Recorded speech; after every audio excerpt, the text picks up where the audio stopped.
네, 안녕하십니까. 우리 동네 프리미엄 부동산과 함께하는 헬로우 부동산 TV입니다. 오늘은 많은 분들이 선호하시는 신축, 초고층 아파트에 대한 내용을 확인해 보겠습니다.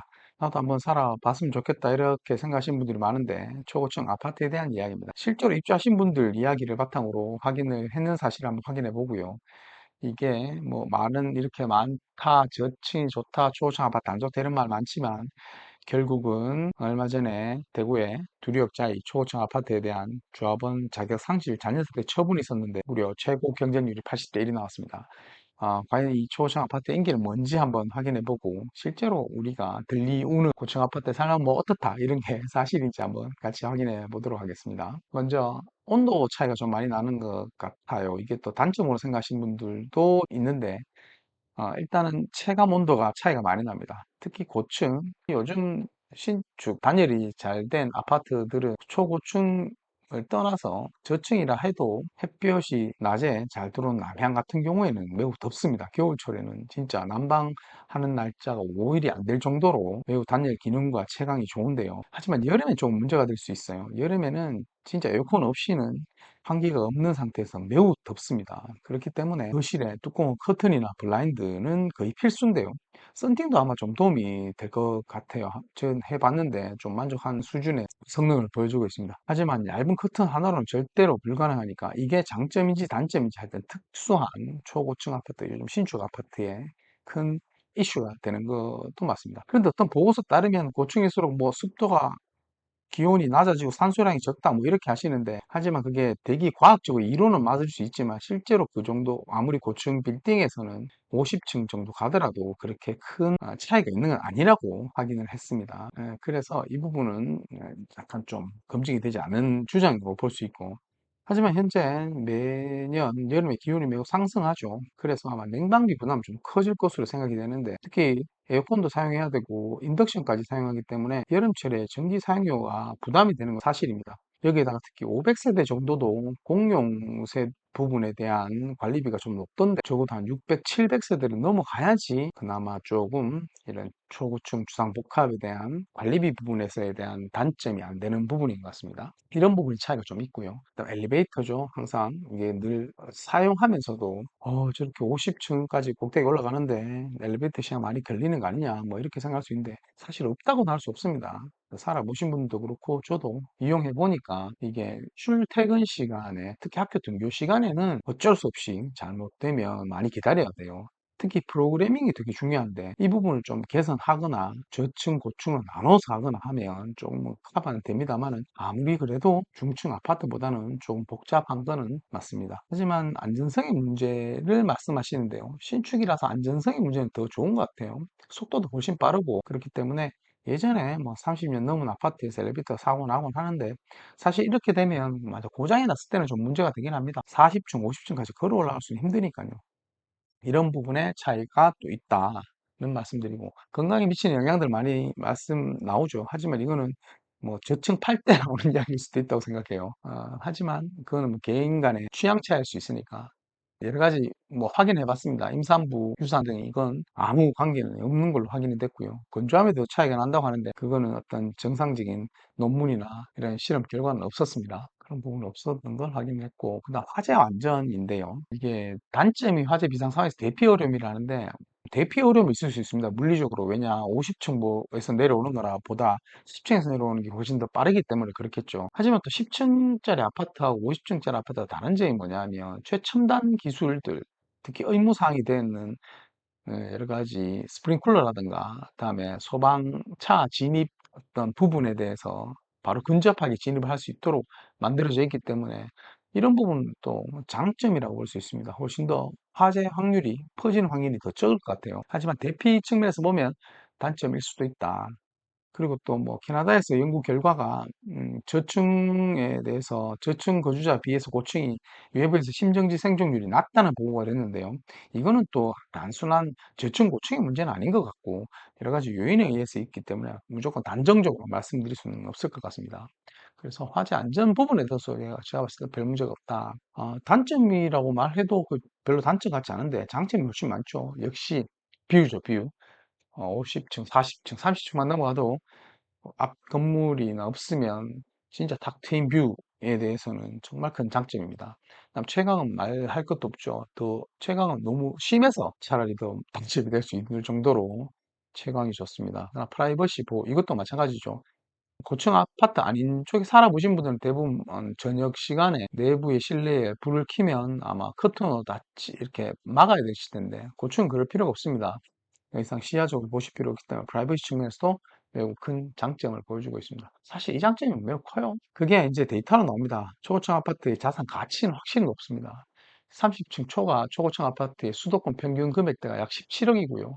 그다음에 30층 뭐 이렇게 보시면 금액대로 좀 낮아지고 있습니다. 이게 초고층에 대한 층수는 아니고 30 초과 자체의 높은 층에 희소성이 있는 층수는 아무래도 올라가니까 저층도 같이 올라가고 그런 재산적인 효과가 있습니다. 하지만 이제 건설 비용이 만만치 않아서 이렇게 짓기도 쉽지는 않을 겁니다. 특히 뭐 40층, 50층 지을 때 지금 현재 평당 공사비가 1,000만 원 육박하기 때문에 이런 부분은 신축은 뭐 조금 문제가 될 수 있겠지만 이미 지어진 부분들께서는 앞으로 원가에 공급받은 것하고 비슷한 수준의 가격이기 때문에 장점이 되실 수 있을 거예요. 그 다음에 바람 소음 이런 부분도 뭐 좀 말이 많은데 사실 확인해 보니까 그렇게 큰 문제는 아닙니다. 바람이 많이 들어와서 엘리베이터 운영할 때는 조금 주의해야 되는 건 맞는데 그건 구조적으로 다 막아놨고요. 그 다음에 풍속이 높아서 고층은 바람이 많이 불고 신체 피로도를 증가시키는 원인인데 이것도 사실은 개인적인 차이지 공식적으로 확인된 바 없는 것으로 확인이 됐습니다. 공진 현상도 있다고 했는데 이런 데에 대한 실제 민원은 발생이 됐다고 해요. 성수동 아크로포레스트에서 공진 현상이 발생돼서 말씀을 하셨다는데 건축 안전상의 문제는 전혀 아닌 것으로 또 확인이 되었습니다. 또 건축으로서 문제가 전혀 안 되는 걸로 확인이 되었습니다. 이런 부분들 결국은 기술의 발전으로 이런 편리함으로 다 바뀌는 것 같습니다. 단순하게 높아서 불편하거나 또 안전상의 문제거나 피난 대피라든가 이런 문제는 없는 것 같고 이렇게 최첨단으로 급수, 배연 설비, 비상전원 등등 다 돼 있기 때문에 일단 화재가 나더라도 자동으로 진화가 되는 시스템이 매우 잘 돼 있어서 거리상으로 50층에서 내려와서 10층보다 50층에서 내려오는 피난이 더 어렵다고 볼 수 있지만 실제로 불 자체가 화재 자체의 위험이 낮기 때문에 이것도 장점으로 볼 수 있을 것 같습니다. 그래서 아마 요즘 직접 살아보니까 호불호가 갈리는 주거 형태라고 생각되는데 그래도 주상복합에 대한 장점은 매우 큽니다. 특히 초고층 아파트에 대한 장점은 매우 크고요. 약간 너무 높은 곳에 대해서 거부감을 느끼시는 분들은 좀 다르고 또 고층 아파트가 적어도 2억에서 뭐 한 많게는 5억까지 차이 나는데 대출을 받아서 사시는 분들은 아무래도 고층으로 올라가는 게 부담이 될 수 있어요. 뷰는 마음에 드는데 추가로 뭐 한 2억씩 대출을 더 받아야 한다면 한 달에 그 뷰 값이 이자로 바로 산출돼서 나오기 때문에 선뜻 그렇게 선택하기가 쉽지가 않습니다. 근데 아파트 자체는 초고층 아파트에 고층이 올라가면 저층도 같은 비율로 올라가기 때문에 그런 부분은 대출 무리하게 하지 마시고 결정하시면 어느 정도 만족하실 거고요. 또 대부분 초고층 아파트는 워너비 아파트입니다. 부동산은 약간 좀 워너비, 누군가들이 좀 또 살고 싶어 하는 쪽에 선택하시는 것이 아무래도 좋습니다. 가격이 물론 비싸지만 그렇게 할 수 있으면 그렇게 선택하는 게 훨씬 더 유리하십니다. 이 부분이죠. 앞으로 이게 시장을 좀 알아볼 수 있는 결과가 며칠 전에 나왔는데 이번에 이슈가 되었던 두류자이도 초고층 주상복합이죠. 이번에 주상복합에 부적격 세대 분양 추첨이 있었는데 이게 많이 됐습니다. 거의 보시면 추첨 진행 상황에 접수 현황만 봐도 이렇고 이게 80대 1 최고 경쟁률이 나왔는데 사실 이것도 처음에는 악플에 많이 시달렸죠. 몇 년 동안 서구다, 수성구가 아닌 서구다, 너무 외지다. 그다음에 지하철역 중간에 지하 상가가 있어서 실제로는 멀다. 그래서 역세권이 아니다. 뭐 이런 사실 악플이죠. 악플에 시달리곤 했는데 결국은 데이터가 보여줍니다. 지금은 7억 후반대 거래가 다수를 차지하고 있고 또 8억 초반에 실거래도 확인이 됐는데요. 특히 좌부적격 자녀 세대가 8억이 넘음에도 불구하고 이렇게 관심도 있게 계약이 된 걸 봐서는 아무래도 일부 단점이 있더라도 앞으로 신축으로 희소성이 있으니까 초고층 아파트에 대한 인기는 늘어날 것으로 보입니다. 이제 중구에 롯데 뭐 그런 거하고도 견주어지고 한데 누가 10억을 먼저 넘을지 비수성구에서 관심이 보이는 겁니다.